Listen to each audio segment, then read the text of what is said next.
سب سے پہلے ضروری یہ ہے کہ جس رب سے مانگنے لگے ہو اس کی کچھ حمد بیان کرو، اس کی کچھ تعریف بیان کرو۔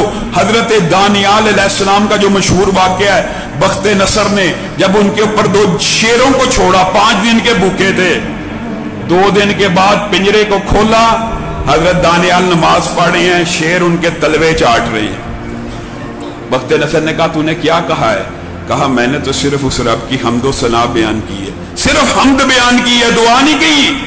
اللہ رب العزت کی تعریف کی جو بہترین چیز ہے وہ سورۃ فاتحہ ہے۔ امام ابن قیم کہتے ہیں میں مکہ کے اندر موجود تھا، میں بیمار ہو گیا، میرے جسم کے اندر درد نکل آئی، میرے پاس اس وقت کوئی طبیب کوئی دوائی نہیں تھی، میں نے فوراً سورۃ فاتحہ پڑھنا شروع کی، درد والی جگہ پہ ہاتھ رکھ کے کچھ عرصے کے بعد درد غائب ہو گئی، اور میری زندگی کے اندر بے شمار ایسے واقعات ہوئے ہیں۔ امام ابن قیم کہتے ہیں میں نے حکماء کی، آپ کو پتہ نا بہت بڑے خود بھی حکیم تھے، طب نبوی پوری کتاب لکھی، علاج بالغذا کے اولین طباء میں سے شامل ہیں امام ابن قیم بذات خود کہتے ہیں میں نے دنیا کے اندر کوئی دوائی اتنی مؤثر نہیں دیکھی جتنا زمزم کے پانی کے اوپر سورۃ فاتحہ کو پڑھ کے اگر پیا جائے، اس سے مؤثر دوائی میری زندگی میں مجھے کوئی ملی ہی نہیں۔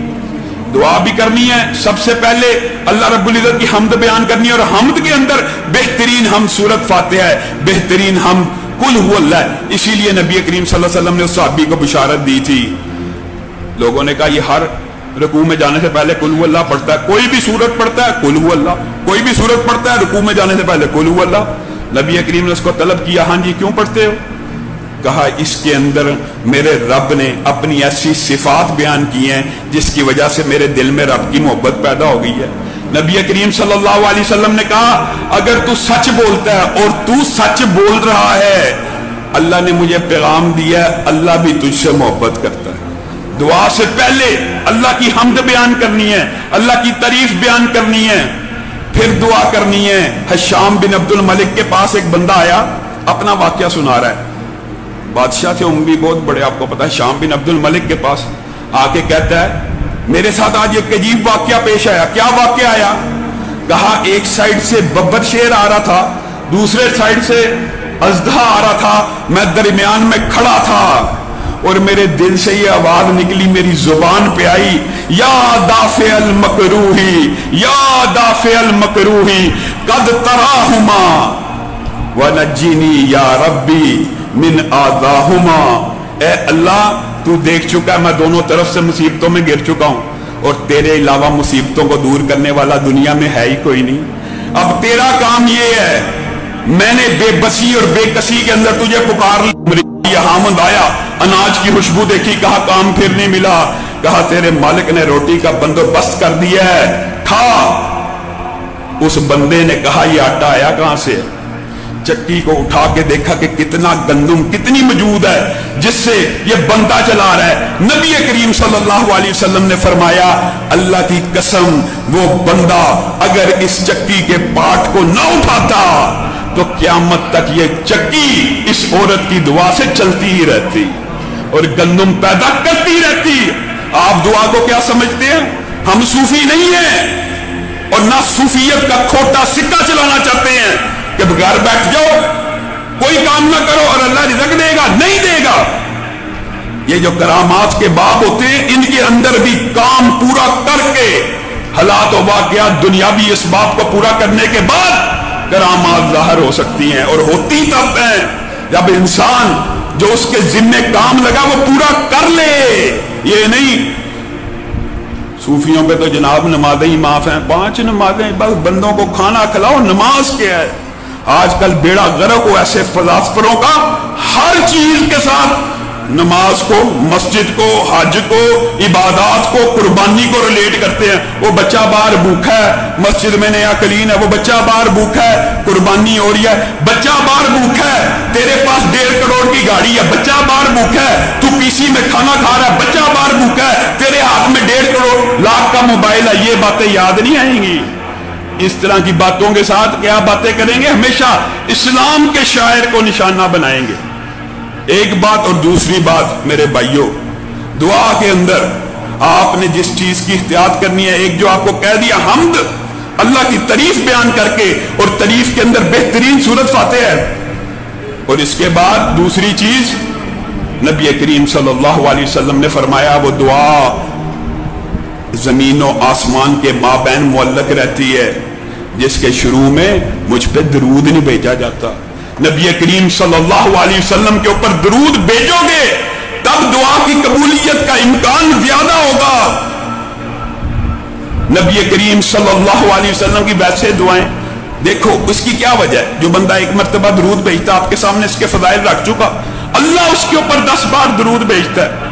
اور نبی کریم کی ایک مرتبہ کی دعا جو ہوتی ہے وہ اتنی نتیجہ خیز ہوتی ہے۔ حضرت عروہ، نبی کریم نے ایک دن ان کو 1 دینار دیا، کہا یہ ایک بکری لے آنا، ہم ذرا ضیافت کرنا چاہتے ہیں۔ عروہ گئے، 1 دینار کی بکری خریدی، بعض روایات میں 1 درہم کا لفظ بھی ہے۔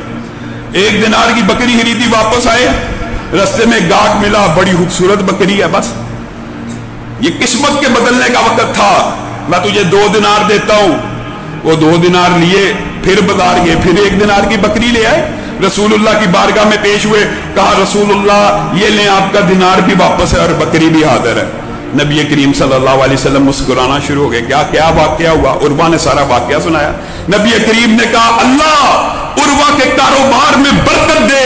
پھر صحابہ بیان کرتے ہیں یہ وہ عروہ تھے اللہ کی قسم مٹی بھی خرید لیتے تھے۔ یہ جو محاورہ نہیں بنا ہوا، یہ حدیث کے الفاظ ہیں کہ مٹی بھی خرید لو تو سونا بن جائے، یہ اسی حدیث کے الفاظ ہیں۔ نبی کریم کی یہ دعا کا اثر تھا۔ صحابہ کہتے ہیں عروہ مٹی کا بھی سودا کرتے تو وہ سونے کے بھاؤ بک جاتی۔ ایک دن ہم نے اپنی آنکھوں سے دیکھا، صبح فجر سے لے کر اشراق کے مابین کتنا ٹائم ہوتا ہے، صبح فجر سے لے کے اشراق اور بعض روایات میں ظہر تک ایک ہی دن کے اندر 40,000 دینار کما لیے۔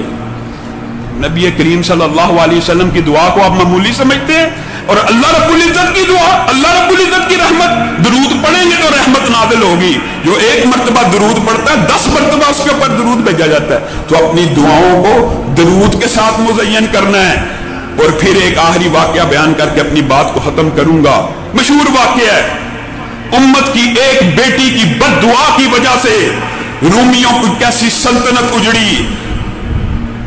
میں تو ان کو حضرت ہی کہتا ہوں، بعض ساتھی اس بات کے اوپر کہتے ہیں آپ عباسی بندے کو حضرت کہہ دیتے ہیں۔ حضرت یعقوب بن جعفر اس لیے کہتا ہوں کہ حرمت رسول کا سپاہی تھا۔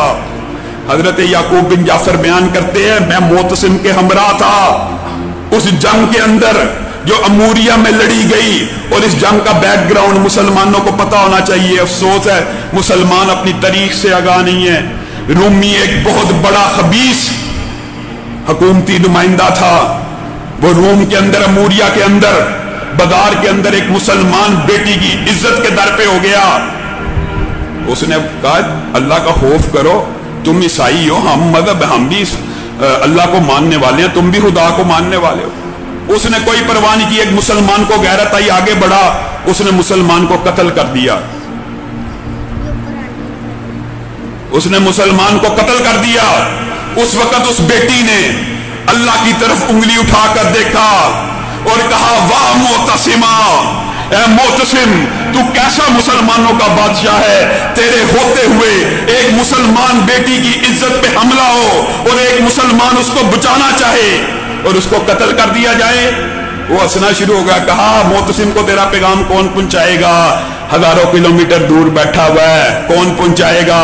ایک مسلمان پورے مجمع میں موجود تھا، اس نے ارادہ کیا اس بیٹی کی پکار کو، اس کی اللہ کی طرف اٹھتی ہوئی انگلی کو میں معتصم کے دربار میں ضرور اس منظر کو پہنچاؤں گا۔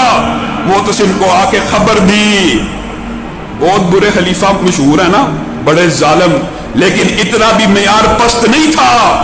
اٹھا، بے چین ہو کے چکر کاٹنا شروع ہو گیا، اے میری بیٹی تیرا باپ معتصم آ رہا ہے۔ جنگ کی تیاری کا حکم دیا۔ اموریہ تک کئی ہزار کلومیٹر کا سفر تھا۔ سارے رستے کے اندر پانی کی سبیلیں لگوائیں کہ میرے سپاہی پانی کی وجہ سے تھکے نہ۔ پھر اموریہ کا جب محاصرہ کیا نا تو وہی جو بے ایمان تھا نا وہ اپنے قلعے کے اوپر چڑھ گیا۔